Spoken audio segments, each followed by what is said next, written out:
Hari ini saya mengadakan rapat. Ada laporan terpisah dari Panglima Syirski tentang garis depan.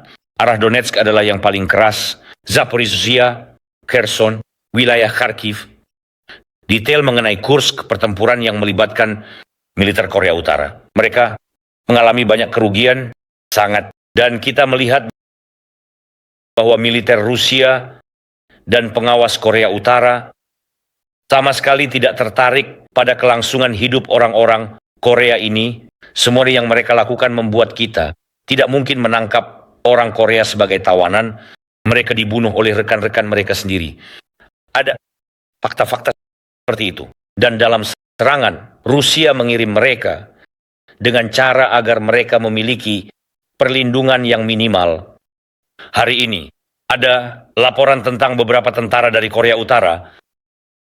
Para prajurit kita berhasil menangkap mereka, tetapi mereka sangat luka parah dan tidak bisa diselamatkan. Ini adalah salah satu manifestasi dari kegilaan yang mampu dilakukan oleh kediktatoran.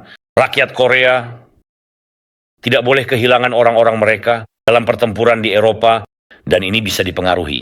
Antara lain oleh tetangga Korea, khususnya Tiongkok. Jika Tiongkok tulus dalam pernyataan mereka, perang tidak boleh meluas, diperlukan pengaruh yang tepat dari Pyongyang